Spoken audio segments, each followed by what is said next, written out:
जितेश नायर। मैं हूँ बेसिकली केरला से और गुजरात में पला बड़ा हूँ। बाद में लाइफ में अब्रॉड जाने का चांस मिला, सऊदी अरेबिया गया। तो मम्मी पापा जो है यहाँ पे पुट्टपर्थी में शिफ्ट हो गए। तो अभी हम लोग यहीं पे रह रहे हैं, पुट्टपर्थी में ही स्थायी हैं। और मैं वहाँ पे सऊदी में जॉब करता हूँ। सऊदी अरेबिया में जी। तो अभी तो ये चैनल स्पिरिचुअल चैनल है, आपके जीवन में वो स्पिरिचुअलिटी, अभी तो आपने कहा आपका पिता माता जी भी वही संस्कार से है, फिर भी आप तो यंग लगते हैं, अभी भी यंग लग रहे हैं। कैसे आपने वो स्पिरिचुअलिटी को ट्रिगर किया आपके जीवन में? देखिए कैसा होता है ना, एक चीज है कि बचपन से ही जो संस्कार मिलते हैं ना घर से, माँ बाप जो संस्कार देते हैं उसी से एक बच्चा सीखता है।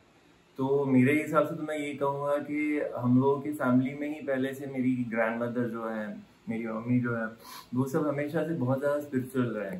तो उसी के थ्रू ऐसा हुआ कि मतलब हम लोगों को भी बचपन से ऐसे ही संस्कार मिले थे। मंदिर जाना, पूजा पाठ करना, डेली भगवान के लिए। कैसा है ना, घर पे कहा जाता था कि जैसे हम लोग अपने लिए टाइम निकालते हैं पूरे दिन में, वैसे ही भगवान के लिए भी थोड़ा टाइम निकालना चाहिए। तो वो रहता था, सायं संध्या, प्रातः संध्या, ये करते थे। तो वैसे ही हैबिट लगी।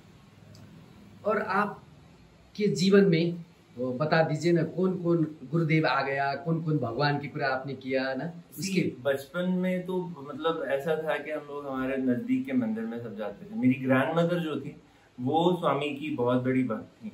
तो उसी के थ्रू मतलब मेरी मम्मी भी, हमारा फैमिली भी मतलब स्वामी के मिशन के थ्रू जुड़ा। और उसके बाद लाइफ में ऐसे एक्सपीरियंसेस आए हैं कि जिनकी वजह से मतलब तभी तो समझ में नहीं आता था कि ठीक है स्वामी मतलब इतने इन्वॉल्व है अपने साथ। लेकिन फिर अब जब पास्ट के बारे में सोच के देखता हूँ, एक एक सिचुएशन, एक एक सिनेरियो जो भी लाइफ में घटित हुआ, वो सारे ऐसे हुए हैं कि हर जगह पे क्लियरली पता चलता है कि हाँ, स्वामी का प्रेजेंस था। भगवान श्री सत्य साई बाबा का प्रेजेंस लाइफ में था, है और हमेशा रहेगा, उतना विश्वास है। तो उसी हिसाब से मतलब मैं ये क्या होता है ना, जैसे जैसे मतलब भगवान से आप क्लोज होते जाते हो ना, वो कहते हैं कि मतलब अगर आप एक स्टेप लेते हो मेरे तरफ तो मैं 1000 नहीं करोड़ स्टेप लेता हूँ आपके तरफ। तो उसी की तरह से मतलब लाइफ में एक एक एक्सपीरियंस से हम लोग आगे बढ़ते हैं। सत्य साई बाबा, आपने जो भगवान सत्य साई बाबा के बारे में बता दिया, जो आपके दादी भी नहीं, वहीं पर आप इम्प्रेस हो गए, प्रभाव हुए, वो संस्कार आपके जीवन में आ गया। आपने उनसे सशरीरी मुलाकात हुआ कि नहीं हुआ आपका? मेरा इतना, देखिए मेरा फिजिकली उनसे ज्यादा इंटरेक्शन कभी नहीं हो पाया। एक्चुअली हम लोग 2-3 बार आए थे जब वो फिजिकल प्रेजेंस में थे। लेकिन उनकी समाधि होने के बाद हम लोग यहाँ पे मतलब शिफ्ट हुए, मम्मी पापा यहाँ पे शिफ्ट हुए, तो तब से मैं यहाँ पे आता रहता हूँ। एक बार बता दीजिए ना, नेपाली लोग और इंटरनेशनल ये सब लोगों के लिए सत्य साई बाबा कौन है? वो भगवान है, अवतार है, अवधूत है, कौन है? विभिन्न लोग कोई मिराकल कहते हैं, ये क्या है? मैं सबके मन में जिज्ञासा है।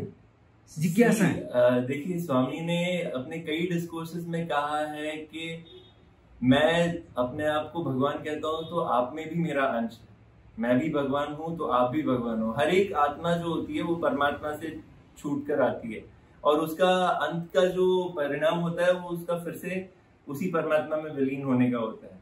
तो लेकिन क्या है कि लोग, हाँ, स्वामी के बारे में कहते हैं कि मिरेकल मैन है। कई लोग पहले मतलब मैंने ये भी सुना है कि स्वामी को HMT बाबा भी बुलाते थे, क्योंकि स्वामी HMT की घड़ियां बहुत देते थे। लेकिन वो सब कहने के लिए लोग कहते हैं। जैसे जैसे आपके एक्सपीरियंस बढ़ते जाते हैं ना स्वामी की तरफ, अपने आप आपको फील आएगा। स्वामी ने कभी भी नहीं कहा है कि आप अपना धर्म छोड़ के मेरे पास आओ, आप हिंदू धर्म छोड़ दो या आप इस्लाम धर्म छोड़ दो, ऐसा नहीं। स्वामी ने हमेशा यही कहा है कि बी ए बेटर हिंदू। अगर आप एक अच्छे हिंदू बन सकते हो, एक अच्छे मुसलमान बन सकते हो, अपने धर्म को अच्छी तरह से फॉलो कर सकते हो, तो आप ऑटोमेटिकली स्वामी के मिशन में जुड़े हो। स्वामी यही कहते हैं। तो उनका कभी भी ऐसा नहीं था कि वो अपने आप को भगवान कहते हैं या फिर, लेकिन हाँ, लोगों के एक्सपीरियंसेस उनके तरफ ऐसे हैं कि ऑटोमेटिकली आपको पता चल जाएगा कि ये कोई साधारण अवधूत या साधारण संत महात्मा नहीं है। वो स्वयं भगवान ही है जिन्होंने अवतार लिया था इंसान के उद्धार के लिए। और आज भी मतलब मैं कहूँ तो फिजिकल प्रेजेंस में जब स्वामी थे, उससे ज्यादा कई ज्यादा करोड़ों लाखों करोड़ों और मिलियन बिलियन लोगों को मतलब स्वामी का एक्सपीरियंस आज भी हो रहा है। तो इसीलिए वो क्लियर है कि मतलब वही भगवान है। और आपने कह दीजिए विभिन्न एक्सपीरियंस लोगों ने कर रहा है, और कितने लोग बताते हैं वो ड्रीम्स में भी एक्सपीरियंस करते हैं, और वो चलते फिरते भी विभिन्न रूप में उनका एक्सपीरियंस कर लेते हैं। आपके जीवन में कैसा कैसा अनुभूति है वो भी बता दीजिए ना दर्शक के लिए। देखिए मेरे लाइफ में तो बहुत बड़े बड़े एक्सपीरियंसेस हुए हैं, कुछ रियल एक्सपीरियंस, लाइफ के कई कठोर एक्सपीरियंस रहे हैं जो मैं एक सोशल प्लेटफॉर्म पे शेयर नहीं कर सकता, लेकिन हाँ आज भी मैं फील कर सकता हूँ कि मेरे आसपास स्वामी है। स्वामी का मतलब हर एक क्षण हर एक पल ऐसा फील होता है कि हाँ स्वामी है हमेशा, कोई भी कठोर परिस्थिति हो इंसान को, मतलब मैंने यहाँ तक देखा है, मतलब अपने एक्सपीरियंस से बता रहा हूँ कि स्वामी आपको एक एक्सपीरियंस देंगे, खास एक्सपीरियंस अगर आप पास कर रहे हैं तो उस टाइम पे ऐसा लगेगा कि अरे मतलब कहाँ फंस गया हूँ मैं, कितने कठोर है स्वामी, मेरी हेल्प नहीं कर रहे हैं। लेकिन जब मतलब पानी सर से ऊपर जाने वाला हो ना, उसी क्षण वो आपका हाथ थाम लेंगे और उस सिचुएशन से बाहर निकाल लेंगे। तो हर दिन मेरे लिए तो मैं कहता हूँ कि हर दिन हर पल हर क्षण स्वामी का ही एक्सपीरियंस है, स्वामी का ही मतलब देन है, वही मतलब देखते हैं, वही पालन करते हैं। और आप तो भारत से बाहर इंटरनेशनल में आप कब से वहाँ पर रह रहे? मुझे अभी नियरली 6.5 साल हो गए। 6.5 वहाँ पर आप रह रहे, वहाँ तो विभिन्न लोग, आपका वो आचरण खान पीन का भी वही होगा, विभिन्न आपका वो कठिनाई होगा ना वहाँ पर, तो मुश्किल वो कैसे झेलते हैं आप? नहीं देखिए सऊदी अरेबिया एक ऐसी कंट्री है जहाँ पे नॉन वेजिटेरियन फूड ही सबसे ज्यादा चलता है। लेकिन देखिए अगर आपके लाइफ में डिसिप्लिन हो ना तो कुछ भी संभव है, असंभव को भी भगवान संभव कर सकते हैं। तो हाँ मुश्किल होता है कभी कभी, मतलब बाहर जाकर खाना नहीं, अपने यहाँ पे क्या है वो फ्रीडम रहता है कि कभी कहीं होटल चले गए, कहीं बाहर जाके खा ले। मुझे वो नहीं होता है, घर पे ही बना के खाना पड़ता है। लेकिन हाँ वो भी एक मजा है, अपना ही एक। क्योंकि ये मैंने आपको क्यों क्वेश्चन रखा कि बहुत लोग मैंने भी नेपाल में भी देखा है जो नेपाल से अमेरिका ऑस्ट्रेलिया जाते हैं, वो नेपाली कल्चर, वो अपनी संस्कृति कल्चर भूल जाते हैं जो अपने देश का है ना, अपने मातृत्व भूमि का, और वो बड़ा बड़ा पूरा करना करता है, बिल्डिंग कार का वो फोटो दिखाता है। एक और चीज बता दूं आपको, लाइक स्वामी का जो है इंटरनेशनल ऑर्गेनाइजेशन भी है, लाइक श्री सत्य साई इंटरनेशनल ऑर्गेनाइजेशन है और श्री सत्य साई ओवरसीज ऑर्गेनाइजेशन है। तो हम लोग सब उससे भी जुड़े हुए हैं, ऑनलाइन तरीके से भी जुड़े हैं, फिजिकली भी जो सेवा कर सकते हैं वो भी करते हैं हम लोग। तो इसीलिए क्या होता है मंथली हम लोग एक दूसरे से ऑनलाइन में मिलते हैं, सत्संग होते हैं। अभी हम लोग मैं जिस एरिया में हूँ वो जोन 8 कहलाता है ओवरसीज ऑर्गेनाइजेशन में। तो हम लोगों का मंथली एक श्री स्वामी का एक बुक, एक मैगजीन है साई लैंटर्न करके, वो भी मतलब महीने में पब्लिश होता है। तो हम लोग सब उसमें कंट्रीब्यूट करते हैं, हम लोग लिखते भी हैं, कई लिटरेचर सब स्वामी का है। स्वामी से मतलब जब कई बार ऐसा भी, मैं एक एक्सपीरियंस आपको ये भी बता दूं कि जब मैंने लिखना शुरू किया था तो मेरे को तो इतना कोई कभी इतना ये नहीं था, ठीक है एक चांस मिला तो सोचा कि चलो अपने स्वामी ने इतना कुछ किया है अपने लिए तो अपने भी कुछ करते हैं। तो उस टाइम पे ऐसा था कि क्या लिखूं कैसे लिखूं ऐसा होता है। आज मैं बताता हूँ आपको, हर महीने जब भी आर्टिकल लिखने बैठता हूँ मैं तो पहले तो ब्लैंक होता है, लेकिन फिर ऑटोमेटिकली अंतस्फुरना आती है, स्वामी ही बोल रहे हो, स्वामी ही लिखवा रहे हो, ऐसा एक फील आता है। तो ऑटोमेटिकली वो पूरा आर्टिकल अपने आप लिख जाता है। मैं मेरे तरफ से कोई भी कंट्रीब्यूशन नहीं उसमें, वो सब कुछ स्वामी ही करवाते हैं, स्वामी ही लिखवाते हैं, आपको मीडियम बनाते हैं जी। और जो आप ये अभी जीवन बिता रहे हैं ना, आपका ये लाइफ बिता रहे, आप शादीशुदा है कि अकेले? अकेले। तो आपका दिनचर्या कैसा रहता है वो हमको बता दीजिए ना, क्योंकि बहुत दिनचर्या में ऐसा होता है कि जब मैं सऊदी में रहता हूँ वहाँ पे तो कैसा है कि मॉर्निंग में हम लोग का 7 o'clock का शिफ्ट होता है, तो 7 to 5 o'clock का डेली वर्किंग आवर्स रहता है। तो मॉर्निंग में 5 o'clock को उठना होता है, फिर नहा धो के प्रातः संध्या करके ब्रेकफास्ट करके कंपनी चले जाते हैं। वापस 5 बजे आने के बाद फिर मतलब वही होता है, थोड़ा सा व्यायाम हो गया, उसके बाद नहा धो के सायं संध्या कर ली। जो अपना इंटरनेशनल ऑर्गेनाइजेशन के लिए जो काम करना होता है वो थोड़ा बहुत 1-2 घंटा डेली निकालते हैं हम लोग, क्योंकि कुछ ना कुछ रहता है एक्टिविटी। तो वो करने के लिए मतलब कुछ आर्टिकल लिखना हो या फिर कुछ प्रेजेंटेशन बनाना हो अपने ग्रुप के लिए, तो वो सब बनाना रहता है, वही सब चलता है। क्योंकि मैं ये क्वेश्चन क्यों कर रहा हूँ आपको, क्योंकि अभी तो लोग सुबह उठते ही फेसबुक, मोबाइल सोशल ग्राम चलाते हैं, रात को भी देर से सोते हैं और पब में जाते हैं, बियर पीते हैं। वो उस मैटर में मैं कहूँ तो स्वामी ने मेरे को ब्लेस किया है कि सऊदी अरेबिया में तो वहाँ पे ऐसी ड्रिंक्स और पब ये सब तो है नहीं। और हम लोगों का कैसा है, हम लोग ऐसे कॉलोनी में रहते हैं, तो वहाँ पे भी मतलब कैसा है, अपने वहाँ पे भी नेपाली हैं बहुत, तो हम लोगों का वहाँ पे भी कुछ ना कुछ प्रोग्राम फंक्शन चलता रहता है। हम लोग स्पोर्ट्स एक्टिविटीज में रहते हैं और ईयरली हमारा दिवाली का फंक्शन होता है, तो पूजा होती है, भजन कीर्तन भी होते हैं, कभी कभी ये भी करते हैं। तो उन सब में मतलब क्या है, दिन निकल जाता है। तो ये मोबाइल में, हाँ मोबाइल में भी थोड़ा देखिए, मोबाइल कैसा है ना, आप ऐसे नहीं बोल सकते कि मोबाइल बुरा ही है। मोबाइल में से भी यानी हम लोगों को जितना भी स्वामी का डेटा है वो अगर आप मतलब गूगल एप्स में या फिर एप्पल का ऐप स्टोर में जाएंगे तो साई स्पीक्स करके एक ऐप है जिसमें स्वामी के सारे डिस्कोर्सेज अवेलेबल है। वैसे ही साई रिदम करके एक ऐप है जिसमें स्वामी के सारे भजन जितने भी हैं उसका रिटर्न फॉर्म, उसका जो राग होता है वो कैसे गाया जाता है, एक रिकॉर्डिंग, सब कुछ अवेलेबल है। तो अगर मतलब वो सब में आप स्पिरिचुअली आगे बढ़ना चाहते हैं तो इंटरनेट से अच्छा माध्यम और कहीं नहीं है, मैं बोलूँ तो। अगर आप अपने ऐसे देखने जाए तो इंटरनेट से अच्छा कोई माध्यम नहीं है स्पिरिचुअली आगे बढ़ने के लिए या अनस्पिरिचुअली आगे बढ़ने के लिए भी।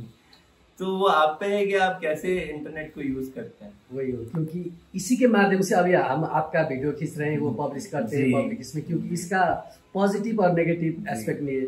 और स्वामी की आने के बाद, स्वामी जी को आपने पहचानने के बाद जो स्पिरिचुअल लाइफ आप जी रहे हैं ना अभी तक, अभी इस उम्र में भी आप वो स्पिरिचुअली आप स्ट्रांग होके, वो जो बोल रहे हैं आप दृढ़ होके ना, क्या कहते हैं अभी का युवा लोग है ना, जो चीज हर पल कुछ काम नहीं बनने से फ्रस्ट्रेट होता है, डिप्रेस्ड होते हैं, और वो वही बात पकड़ कर रहते हैं, इधर भी तर नहीं सकते, उधर भी जा नहीं सकते, और एग्जाम में फेल होते वो भी स्ट्रेस होते, ट्रेजिडी होते फिर भी स्ट्रेस होते, हर पल स्ट्रेस, एंजाइटी। और वो एनवायरमेंट ही ऐसा है ना, अब ओल्ड का एनवायरमेंट ऐसा है, अभी तो कोविड गया, वो बहुत लोग मेडिटेशन को ज्वाइन कर रहे हैं ना, आप इसमें क्या कहते हैं?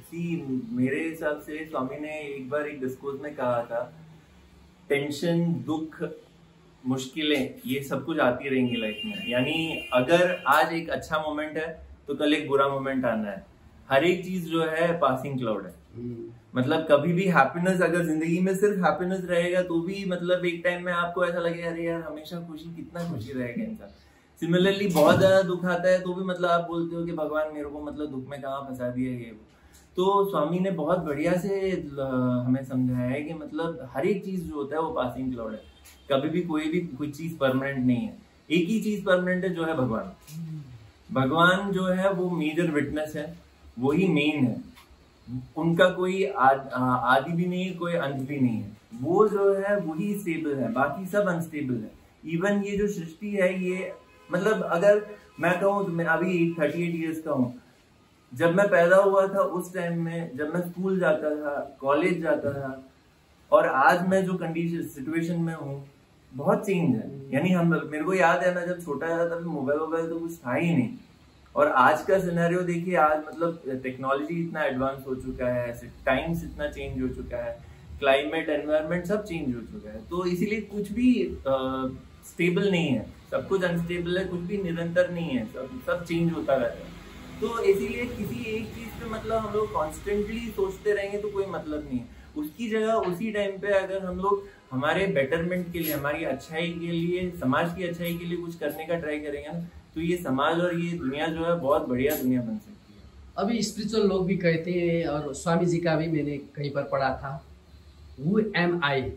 मैं कौन हूँ, वो पता लाना पड़ेगा, उस तरह पे जाना पड़ेगा, क्योंकि वो सब जो तुम दिख रहे हो वो नहीं हो। Who am I?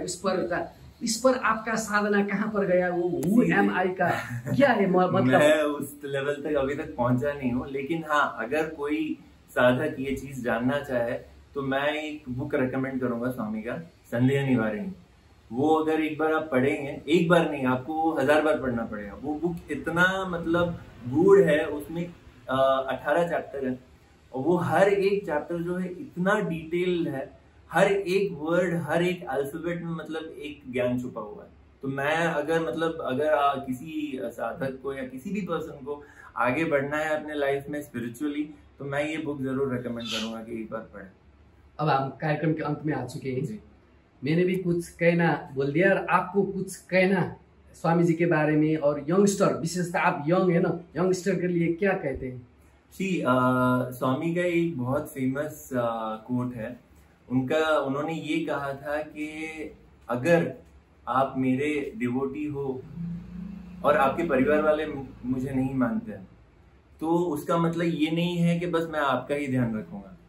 मेरा फर्ज बनता है, मेरा ये ड्यूटी बनता है कि आपका और आपके पूरे परिवार का ध्यान रखूंगा। तो यानी स्वामी, मैंने बताया ना कि एक स्टेप आप आगे रखो, स्वामी करोड़ों स्टेप रखेंगे आपके तरफ। एक बार मतलब उनकी जो प्यार की वर्षा है ना, उसमें एक बार भीग कर देखिए, वो एक्सपीरियंस करो तो जानेगा इंसान की क्या। और एक मेरा लास्ट क्वेश्चन जी, क्योंकि ये पुट्टवर्ती और स्वामी जी पर प्रेम होने के लिए, लगाव होने के लिए, यहाँ पर भी आने के लिए, वो खींचने के लिए वो बुलाना पड़ता है, नहीं तो सब लोग यहाँ पर नहीं आ सकता, सब लोग स्वामी जी से अटैच नहीं हो सकता, ये सब लोग कहते हैं। आपका इसमें क्या है? ये बात तो सही है एक तरह से, जब तक स्वामी की इच्छा नहीं होती तब तक एक पत्ता भी नहीं होता, ये एक फैक्ट है। लेकिन एक और चीज है, अगर स्वामी की इच्छा होती है ना, तो दूसरे सेकंड इंसान यहाँ पहुंच भी जाता है। वो फिर कुछ मतलब लाख ये सोच ले कि मैं नहीं जाऊंगा, मुझे नहीं जाना है, स्वामी ने एक बार रस्सी खींच ली तो मतलब आपको पहुंचना ही यहाँ पे। लेकिन एक और चीज है, स्वामी ये भी बोलते हैं कि मतलब हाँ, अगर आप मेरे पास मतलब पुट्टवर्ती नहीं आए, प्रशांति निलयम नहीं पहुंचे, तो उसका दुख मत करना। आप एक बार मुझे दिल से बुलाओ, मैं जहाँ पे आप हो वहीं पे उस जगह को मैं पुट्टवर्ती और प्रशांति निलयम बना दूंगा। और भाई साहब, स्वामी जी ने जो कहा है, सत्य, अहिंसा, परोपकार, धर्म, कर्तव्य जो कहा है ना, वो जो साई डिवोटी है ना, जो और लोग को मैं नहीं कहता हूँ, जो प्योर साई डिवोटी हो वो सब फॉलो करते हैं। जी, मुश्किल होता है, जो 5 ह्यूमन वैल्यूज है उसको फॉलो करना मुश्किल तो है, क्योंकि आप ऐसे समाज के बीच में हो जो मतलब हर पल चेंज होता है, हर पल कहीं ना कहीं से वो, यानी देखिए 5 ह्यूमन वैल्यूज जो है वो एक तो ट्रूथ हो गया, हमेशा मतलब सत्य बोलना कई बार मुश्किल हो सकता है आपकी जिंदगी में, आज के दौर में तो पक्की बात है वो। लेकिन फिर क्या है, अगर आपका फेथ स्वामी में कंप्लीट है और आपको लगता है कि हाँ, मैं जो भी करूंगा, जैसे भी करूंगा, सत्य में ही मतलब चलूंगा और सत्य में ही अपने जीवन का निर्वाह करूंगा, तो भगवान खुद चलकर आपकी मदद करने के लिए आएंगे। भले आप मतलब ऐसे सिचुएशन में हो कि आपका गला भी कोई काट देने वाला हो, लेकिन अगर आपने सत्य बोला तो उस क्षण में स्वामी आपके पास रहेंगे। ये उनका एक मतलब प्रॉमिस है, आज के मैनकाइंड को स्वामी का प्रॉमिस है कि जहां पे भी आप रहो 5 ह्यूमन वैल्यूज को हमेशा फॉलो करो। क्योंकि मैं ये बात क्यों कह रहा हूँ, अभी तो लोग पैसे के पीछे दौड़ रहे हैं ना, स्वामी जी कहते हैं, पर उनका इंटेंशन पैसे होता है, अंदर से पैसे उनका चाहिए, पर बाहर से स्वामी कहते हैं, धूप बत्ती कहते हैं, हनुमान जी को लड्डू चढ़ाते, फिर भी उनका बिहेवियर, उनका आचरण चेंज नहीं होता है। उन लोग ये क्यों हो रहा है, आपको क्यों, कैसा लगता है? देखिए कैसा है कि मैं बताया ना, आज का समाज बहुत डिफरेंट है, यानी वो लोग कैसे, कुछ है अच्छे, कुछ बुरे भी हैं, कुछ का अपना थॉट प्रोसेस होता है। तो मतलब पैसा, देखिए आजकल ये सिचुएशन ऐसा हो चुका है कि पैसे के बिना कुछ नहीं हो सकता, लेकिन ये भी है कि मतलब पैसा ऐसा होना चाहिए कि वो एक लिमिट आपको रखनी चाहिए, आपको पता होना चाहिए कि बस इतना मेरे जीवन निर्वाह के लिए मुझे इतना जरूरी है, तो मैं इतना कमाऊं, बाकी का कुछ दान में दूं, बाकी का कुछ समाज सेवा में यूज करूं, तो उससे बेटर और कुछ भी नहीं हो। आपका ये अमूल्य समय के लिए धेरै धेरै धन्यवाद, शुक्रिया। थप भिडियोहरूको लागि हाम्रो च्यानल सब्स्क्राइब गर्नुहोस् र छेउमा रहेको बेल आइकन पनि दबाउनुहोस्।